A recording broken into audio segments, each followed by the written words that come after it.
Okay, so that we noted that the last time we tried to unroll the surface right here, all the pieces started to overlap each other, and that's probably not a good way to go about things. One thing that we can do is to take whatever is inside, like this alcove right here, and separate them out. Okay, so what one might do is to explode this piece again, and then separate these pieces out. So take this guy, and this, whoops, not that guy right there, and kind of move it out of the way. And now we could unroll this piece separately.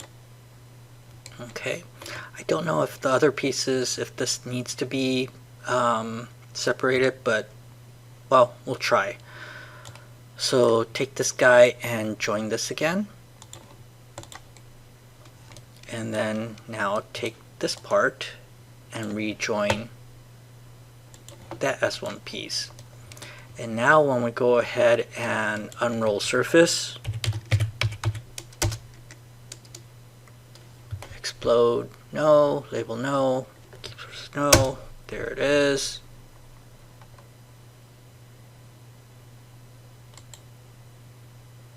We should be able to decipher this thing. So it looks like this piece is overlapping right there, this piece is overlapping, and nothing else is. We got to try to figure out what the bottom part is, which is this guy right here. Let's try to orient this piece so that it is just like what this is. So if I take this thing and flapjack it, which is this 180 degrees,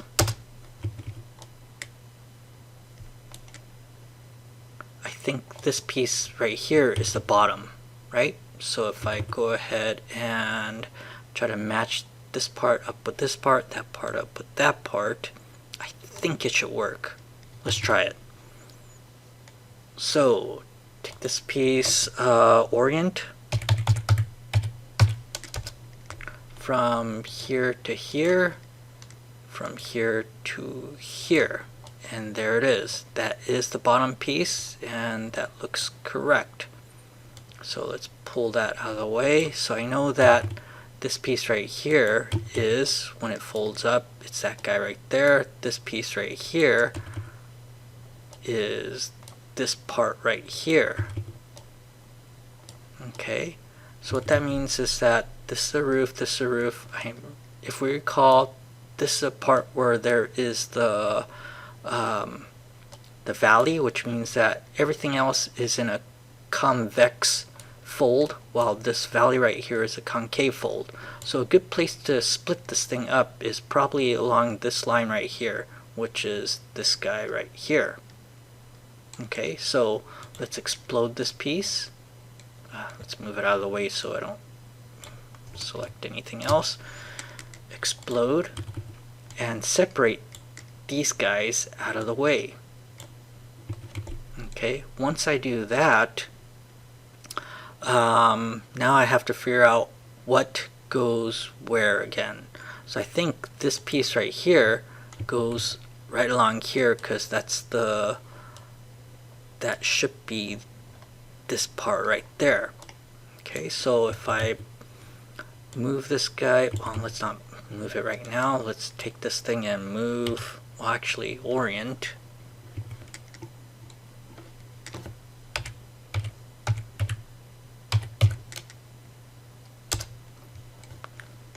From this point to this point, which will be this point to that point. Okay, and there, yeah, it should be okay. So now now I have this floor, that floor right there, which means that this is a convex angle. This guy right here, this is a concave angle, so a good place to split it off would be probably here along this line. So I could take all of these guys and get it out of the way. So I could split it up right there. Which now brings me, this piece probably should be right over here, right? So I could orient this piece from this to that, there to there. Okay. This piece right here probably goes right up against there. This part right there, that part right there. So if I take this thing, orient from that point to that point, that point to that point, should be okay. You know, I can't really do this right here. It looks like it's not, it's always going to overlap. So I could, one choice I have is to take this completely out and cut it out separately, and when it all gets built, I should be able to replace it, which might be the best right now. Or I just saw another way. If I rotate this guy, rotate from here to here to there, that gets us out of the way and everything is still being connected all up. So it looks like to me doing this would be the perfect way to get all of these as a concave cut. No, convex cut, right? And dealing with just this stitch and that stitch that'll come together. So I think this is a good way of doing things. Okay, and this piece right here, I can unroll by itself. Unroll surface. That guy, and enter.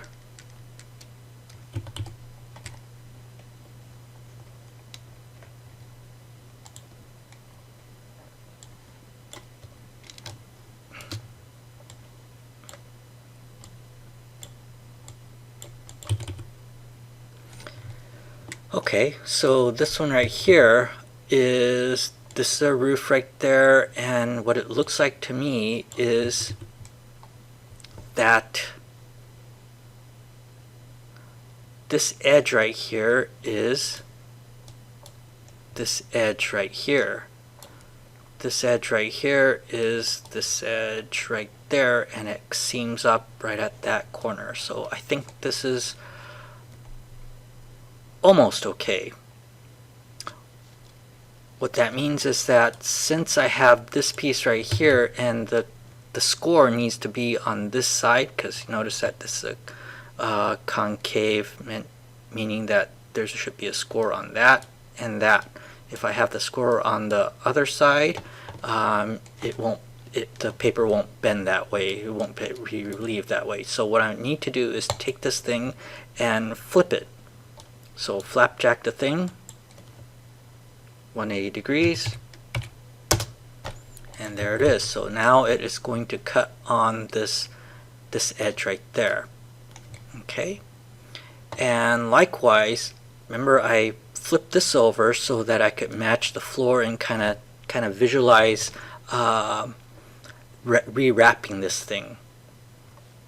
So instead, what I'm going to do is now take everything here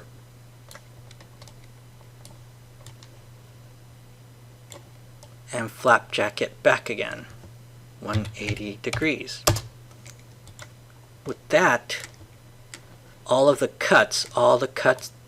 scoring that's going to happen on these surfaces is on the outside. Okay, so now I have this piece and that piece, and all the scoring will be perfect. I need to explode this thing because I need to keep this as its own edge. Once I do that, I should be able to take these guys right here. Oh, don't forget to be on top view. Take these guys.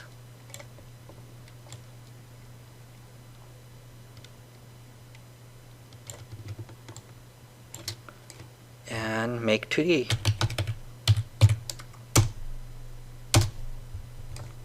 And there it is. All the scores are there, and everything is in a two-dimensional view, flat top, so it should match.